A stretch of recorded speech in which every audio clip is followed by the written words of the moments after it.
Hey everyone, Jennifer Lee Chan, NBC Sports Bay Area. Just a little post-mortem on the game, a little bit more from now that we've gotten a little bit of the statistics in, some of the snap counts in.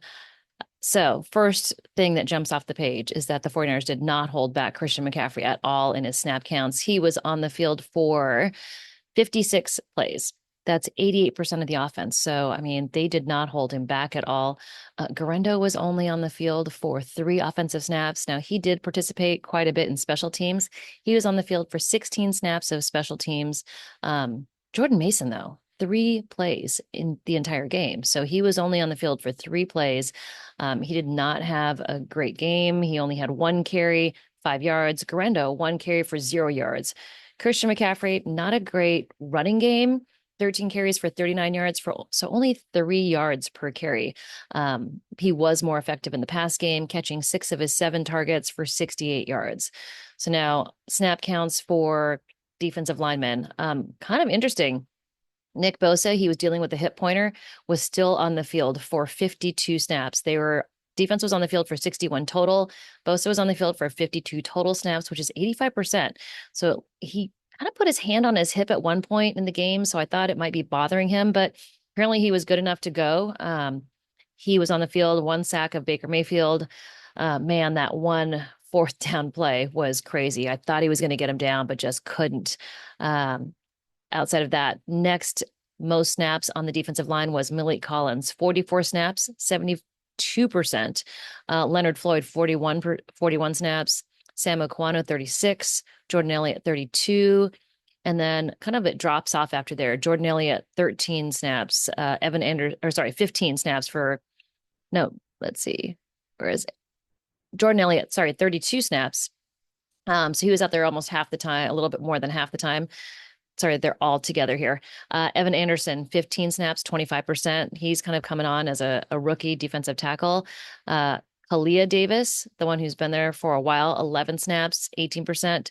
And Khalil Davis, new guy who was just added, just 5 snaps on the defensive line. So again, Nick Bosa kind of anchoring that defensive line, the most snaps. PFF grades.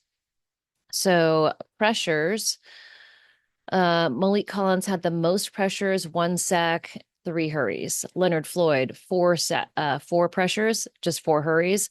Nick Bosa, right underneath that, 3 pressures, 1 sack, 2 hurries. Outside of that, Sam Okwano, 1 hurry. Fred Warner, 1 hurry. Devondre Campbell, 1 hurry. So not a ton of pressure on Baker Mayfield, but the coverage was really good. So, Baker Mayfield did not throw for much at all. 18 for 29, only 116 yards passing. So, I mean, the defense did its job. There are not a lot of recorded pressures, but they did their job. I think it was the defensive backfield did a really good job. So, coverage wise, Bernardo Green got the best grade out of all defensive backs. He was targeted 5 times. He allowed 4 catches, but only for 27 yards. So, I mean, he got an 83.9 grade. Fred Warner was right below him. Malik Mustafa right underneath him. Jair Brown underneath him. Jair Brown had a funny kind of statement out there. He was covering Kate Otten a lot of the times, the Tampa Bay Buccaneers tight end. He's like, I got bored out there. I'm bored. So he would prefer to be targeted more often. Diamond Lenore allowed 3 catches on 4 targets, but only for 21 yards.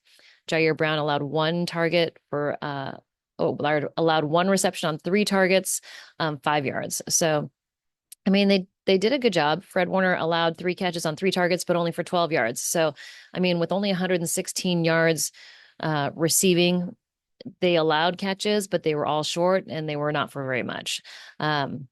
Outside of that, let's see here. We go back to, I'll give you blocking grades real quick, and I'm going to write all of this up on for NBC Sports Bay Area. Let's see here. All right, so pass blocking, Christian McCaffrey had the best score. He was out there 7 pass blocking plays and obviously did not allow pressure. He is so good at blitz pickups. It's I mean, it really makes a difference with him coming back. The pressures allowed were by Trent Williams, one hit, two hurries. Aaron Banks allowed one hurry. Dominic Pudi allowed two hurries. He still has not allowed a hit or a sack the entire season.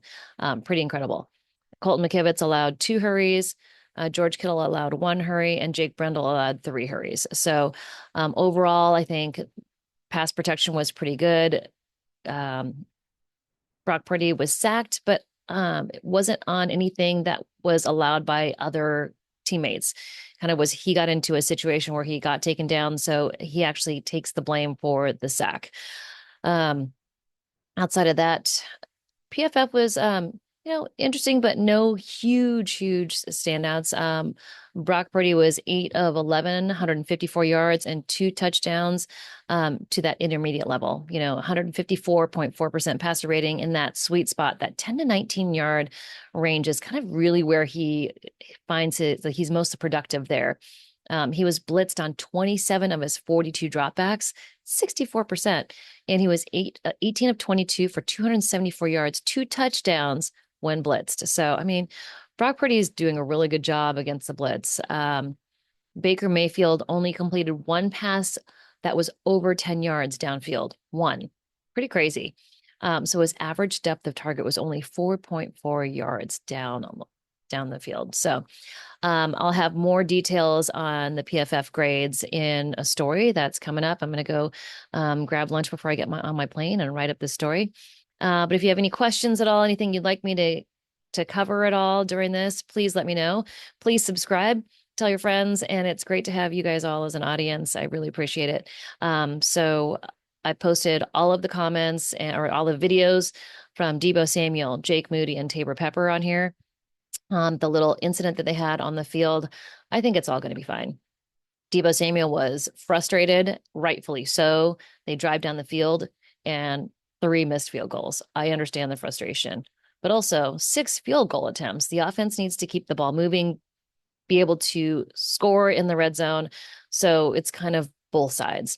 Anyways, hope you enjoy Monday Night Football. I will talk to you more tomorrow when I get back from Florida, and we'll chat soon.